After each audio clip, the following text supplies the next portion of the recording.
Salut à tous et à toutes, on se retrouve pour une nouvelle vidéo. Et cette vidéo, j'ai envie de vous montrer une partie où vraiment la tactique, l'entraînement tactique vraiment fonctionne à merveille. Avant de commencer à te montrer la partie, n'hésite pas à mettre un pouce, à commenter. D'ailleurs, t'as vu là, j'ai reçu un nouveau petit pour mon anniversaire, pour mon décor, franchement, nickel. Dis-moi ce que t'en penses en commentaire. Et puis on passe tout de suite à la partie. Donc comme tu le sais, je t'ai montré dans la vidéo précédente mon programme d'entraînement tactique. Donc là, on est le week-end. Et du coup, je te montre une partie que j'ai jouée, que je trouve très intéressant, après un peu les entraînements. Donc j'ai pas fait une semaine complète. Mais c'est une partie qui s'est jouée donc, ce week-end, que je viens de jouer à l'instant. Donc on est dans les 1440, voilà, ça monte, ça monte. Bientôt les 1500 j'espère. Donc la partie. Donc j'ai les noirs, donc ils commencent par un coup très bizarre. E3, ok. Très chelou. Je joue ma pirque slash défense est-indienne. Donc j'ai toujours pas appris l'ouverture, malheureusement. Je connais juste les coups de base, quoi. Je connais pas très bien la théorie. Il me joue D4. Ok, donc là je sais déjà qu'il pourra pas jouer le système de Londres. Je joue cavalier F6. Et il me joue C4. Alors là, je t'avoue que je connais pas du tout cette ouverture. Parce que d'habitude c'est D4, C4 et on tombe dans la défense est-indienne, que je ne connais pas très bien. Et sinon, c'est des D4 et fou F4, donc système de Londres, que je connais pas très bien non plus. Mais que je connais quand même les coups principaux des blancs. Mais je connais pas trop les idées encore. Je vais travailler ça dans ma section ouverture d'entraînement. Donc ça, je sais pas trop c'est quoi. Je sais pas si ça c'est un espèce de défense est-indienne bizarre ou quoi. Vu qu'il y a les pions en D4 et C4. D'ailleurs, n'hésite pas à me le dire si toi tu sais. Je sais pas du tout c'est quoi comme ouverture. Donc du coup, je continue mon setup. Je vais mettre mon fou en fianchetto. Il développe son fou là, ok. Son fou paraît un peu coincé d'ailleurs, donc c'est un peu bizarre. Je décide de mettre mon fou en G7 en fianchetto. Et il redéplace son fou deux fois. Donc là, je sais pas. Très très très bizarre comme truc. Je fais petit roc. Et il pousse là son pion pour prendre de l'espace. Donc là, je décide de directement pousser E5. Je me dis que s'il fait prise en passant, je peux soit reprendre là, soit reprendre de mon fou. Et du coup, ok, quoi, c'est un peu bizarre sa structure de pion avec deux pions comme ça. Par exemple, s'il avait fait ça, moi j'ai beaucoup de pièces de sortie déjà. Lui, il a une seule pièce de sortie, et là, c'est peut-être un peu bizarre son truc. Quoique, ça doit sûrement se jouer. Donc, c'est pas ce qu'il a décidé de jouer, parce qu'il a décidé de jouer cavalier F3, ok, classique. Et moi, je décide, alors comme je te l'ai dit, je ne connais pas trop les plans. Donc, je décide d'essayer d'attaquer son centre, en fait. Et si jamais il prend, je peux reprendre, et il aura perdu un pion central. C'est ce qu'il va faire d'ailleurs. Donc là, pareil encore, j'hésite à soit reprendre là, soit reprendre avec mon pion. Et je décide de prendre avec mon pion. Et je me dis qu'en fait, j'aurai plus de présence au centre. Voilà, je pourrais par exemple pousser là, puis j'aurai vraiment une grosse présence. Mais à contrario, j'ai peut-être ce pion-là qui est un peu faible, mais je me dis que peut-être qu'à un moment, je pourrais le pousser, quoi. C'est mon idée, en fait, derrière ça. Mais bon, là, j'ai encore besoin de travailler les ouvertures, comme tu peux le voir. D'ailleurs, les ouvertures, je vous ferai des vidéos dès que j'en saurai plus, hein. C'est clair que je vous partagerai ça. Donc là, il attaque mon pion là. Donc là, il a très bien compris que c'était mon point faible de ma position. Donc là, j'ai pas 36 coups pour le défendre. En fait, je peux plus défendre avec d'autres pièces. Donc soit je le pousse, soit je pousse ce pion là pour le défendre. Mais si je pousse, il peut prendre, je peux prendre, il peut prendre et je peux prendre par exemple. Et du coup, pourquoi pas. Mais bon, est-ce que j'ai vraiment envie de faire ça? Je sais pas trop quoi. Du coup, je décide de pousser comme ça et de garder mes pions au centre. Puis en plus, je me dis que ça contre-attaque sur son fou. Donc c'est assez fort. Il recule son fou. Il le repositionne. Ok. Alors à noter que ce pion-là est vraiment pas mal défendu. Enfin, il est défendu par mon pion. Donc il n'y a pas de sacrifice ou quoi pour le moment. Par exemple, je sais pas si je joue ça, qui sacrifie comme ça. Là, en fait, là, il peut pas prendre parce que madame, elle est protégée. Et donc, même, je pourrais faire ça intermédiaire, quoi. Par exemple, s'il prend, je peux prendre ici. Et là, je le déroque carrément. Et là, je peux continuer à me développer, quoi. Je peux faire, par exemple, ça. Je sais pas, il va peut-être reculer ou pousser là. Donc ça va totalement pour moi, quoi. Du coup, j'avais quand même regardé ça, quoi. Et du coup, je décide de développer mon cavalier tranquillement. Donc là, il développe son fou. Donc ces pièces sont un peu cadenassées quand même. Mais c'est quand même bien joué parce que ça évite tout clouage un peu bizarre comme ça. Que j'avais décidé de faire d'ailleurs. Donc je le cloue. Enfin, je le cloue pas du coup, vu qu'il est protégé par son fou. Mais bon, je me dis, ça peut être intéressant peut-être de l'échanger ou de mettre plus tard une pression avec mon pion. Il développe son cavalier au bord, donc c'est un peu bizarre. Parce que ici, je sais pas trop s'il avait de les venir. Peut-être qu'il aurait pu venir là, je sais pas. C'était un peu bizarre. Je décide d'enlever ma dame en fait de la colonne pour ensuite pouvoir placer des tours comme ça, par exemple. Il fait petit roc. Je décide de placer ma tour là. Donc à noter que j'aurais pu aussi placer une tour ici, mais le pion là est encore défendu par le fou. Donc c'est ok. Et ça permet de protéger vraiment ce pion qui est quand même assez faible.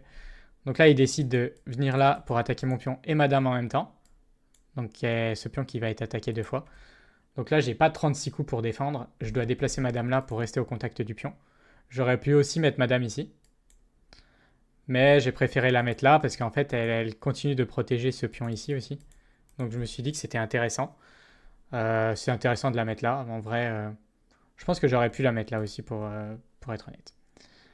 Donc ensuite, il déplace sa dame là. Donc là, il met vraiment une pression sur ce pion, même s'il est encore défendu 2 fois. Avec ça et même avec ma dame, donc 3 fois. Mais bon, c'est pas très agréable pour moi. Du coup, je décide de chasser ce cavalier parce que, comme tu le sais, je défends pas très bien contre les cavaliers. Donc, au lieu de vraiment m'embrouiller dans des calculs et tout, je vais verrouiller ce côté-là, je vais repousser son cavalier. Mais quand il va quand il va sortir son cavalier, là, mon cavalier à moi sera attaqué. Donc, il faut vraiment que je fasse gaffe parce qu'en fait, mon cavalier n'est pas défendu. Donc, il décide de repousser son cavalier. Et là, je décide de venir ici avec mon cavalier, qui est une erreur. Donc il faut savoir qu'ici j'avais l'avantage en fait, pas mal, j'avais pris l'ascendant, bon c'était pas incroyable mais je pense que c'est vraiment dû à mon centre qui est très fort. Donc j'avais l'ascendant et là je vais quand même faire une petite erreur, c'est que je vais venir là et je vais donner en fait un pion gratuit et que mon adversaire va tout de suite prendre. Donc là c'est vraiment une erreur de ma part.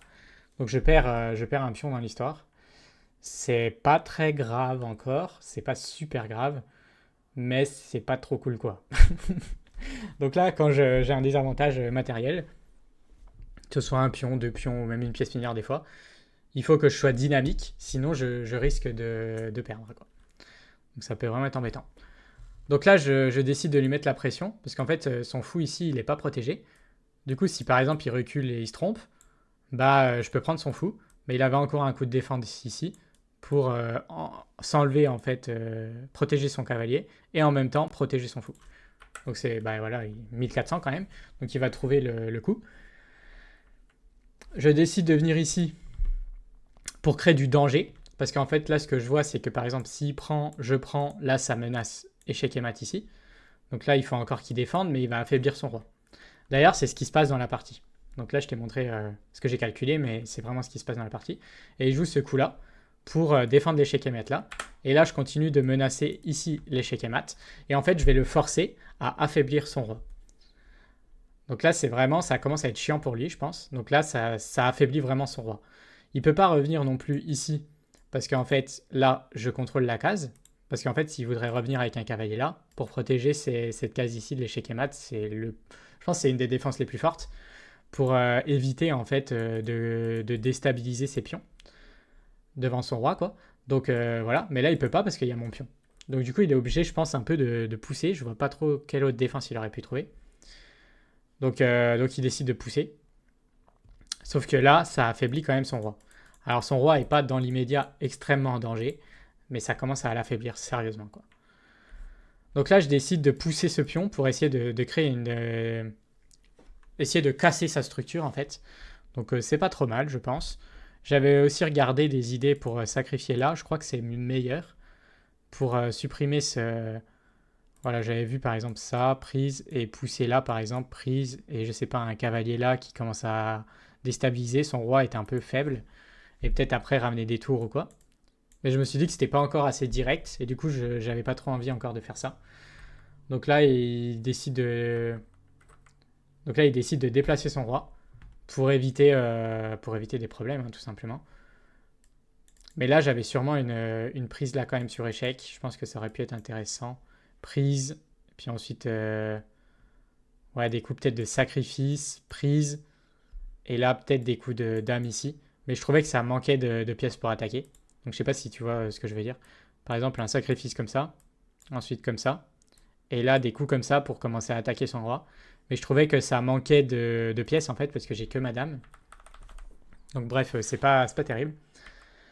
Donc là, je décide de prendre. Et là, il décide de jouer là pour clouer en fait mon pion.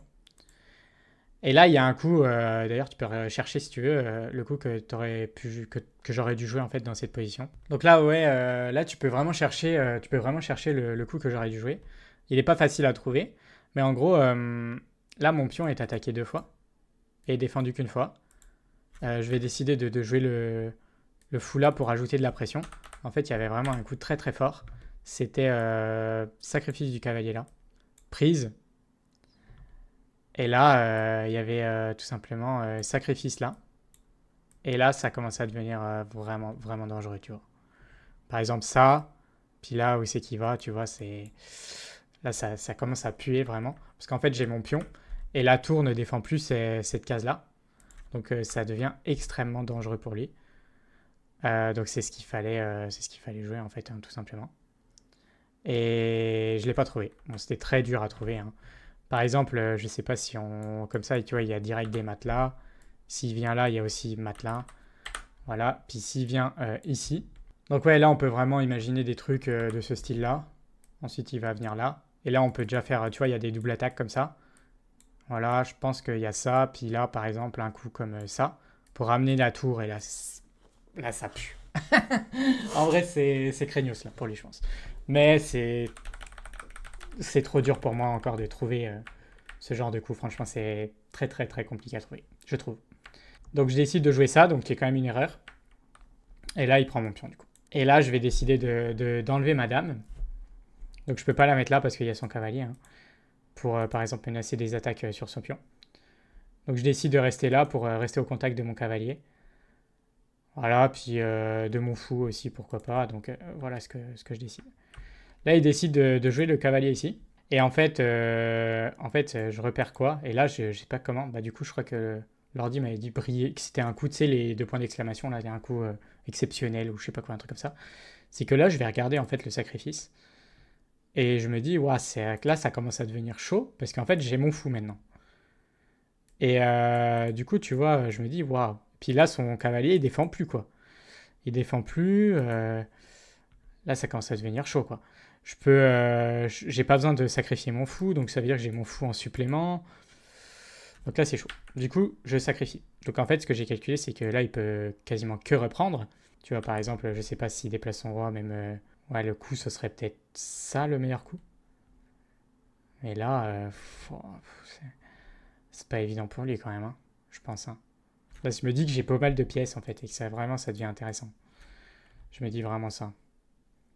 Ouais, tu vois, je peux essayer même de sacrifier là, il peut devoir reprendre. Après, je rentre dans sa position, je menace la tour, je menace des échecs et mat et tout. Du coup, il est peut-être obligé de venir là. Puis ensuite, tu vois, je peux commencer à vraiment jouer des coups chiants, genre type là et tout. Ça commence à devenir très très relou. Donc du coup je sacrifie. Et en fait, aussi un autre truc, c'est que là, j'ai fait des échecs et mat, des échecs et mat et des échecs et mat. Et je n'arrête pas de faire des échecs et mat en tactique. Et du coup, je suis beaucoup plus confiant sur mon calcul d'échecs et mat, quoi. J'en ai fait vraiment beaucoup, je te jure. Je pense, ouais, j'en ai beaucoup, beaucoup, beaucoup. Je pense que je dois être à 2000 quasiment. Je mens pas, c'est vraiment n'importe quoi. Donc du coup, les échecs et mat en 1, 2 ou 3. Là, il me reste encore 2 minutes. S'il fait une erreur de défense, je sais que je vais le punir direct. Donc là, il décide de bouger son roi là. Et là, bon bah, là c'est une catastrophe, hein. Parce que là, je vais faire échec. Et là, qu'est-ce qu'il peut faire? Il peut interposer sa... Il peut interposer là, quoi. Mais là, je vais commencer à rentrer dans sa position et tout. Là, ça commence vraiment, vraiment, vraiment à devenir très, très chaud pour lui. Parce qu'en fait, ça va être ça, puis ensuite, ça va continuer. Donc là, il va mettre un échec, ok. Puis ensuite, là, tu vois, je peux directement manger avec mon cavalier, quoi. Tu vois, ou même avec madame, tu vois. Et là, c'est perdu, quoi. Donc du coup, à partir de là, je me dis, c'est foutu, quoi. Donc je le mets échec, voilà, puis je calcule un peu, tu vois, je vois interposition, je peux prendre là. Ensuite, il fait quoi? Il recule.